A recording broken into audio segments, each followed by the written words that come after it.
c'est Claire Lalande et aujourd'hui je vais vous parler de la posture du chameau. La posture du chameau, c'est une posture d'extension de la colonne, donc ça veut dire qu'on part vers l'arrière avec la colonne vertébrale. C'est une posture qui, pour moi, a longtemps été une posture pénible. Donc c'est pour ça que je me permets de partager avec vous ce qui m'a aidé à l'apprécier un petit peu plus.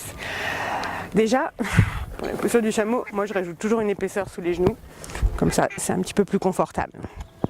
On part avec les genoux séparés de largeur de hanche et on commence de toute façon avec les orteils retroussés. Il y a 3 points principaux auxquels auxquels j'aime penser moi quand je pratique le chameau. On veut partir vers l'arrière, donc on veut que la base de notre colonne vertébrale parte vers l'arrière aussi. Et si vous observez le mouvement du bassin, vous allez sentir un moment où ça part en arrière et sinon ça part en avant. Et on appelle ça le Michael Jackson, enfin moi j'appelle ça le Michael Jackson, c'est vraiment le ouh. Donc si vous pensez ici à votre bassin, vous pointez le coccyx vers le sol plutôt que vers l'arrière. Vous partez déjà dans la bonne direction. Puis on pense à étirer et allonger toute la zone ici de la ceinture abdominale. Et enfin le dernier point, c'est poitrine vers le ciel. Donc vous pouvez amener les mains dans le bas du dos ici pour vous aider avec la bascule du bassin. Vous poussez la poitrine vers le ciel et vous vous installez. Et ça peut être assez merveilleux comme posture. La position de la tête, de la nuque, c'est comme vous le sentez.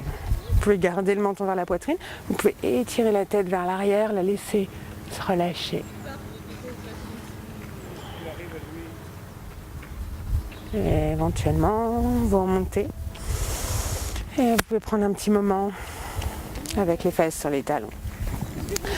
Autre variation, mais toujours en pensant à nos 3 étapes, bassin, ventre, poitrine, vous pouvez venir accrocher, libérer votre main droite et la déposer sur la cheville, puis la main gauche. Et pensez toujours à vos points.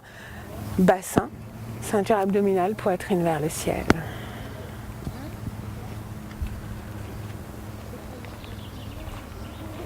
Une bonne façon de ressortir, qui n'est pas forcément la façon la plus classique, c'est de libérer une main et de la tirer vers l'avant.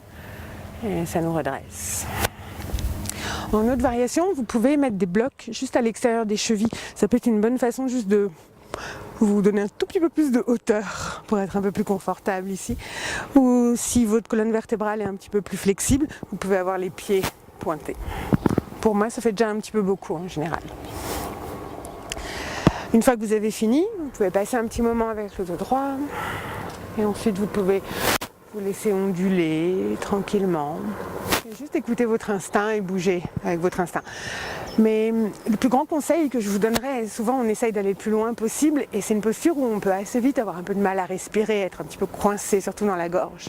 Donc n'hésitez pas à aller moins loin et à plus apprécier et profiter de la posture et être dans un espace avec un peu plus de confort. Namasté.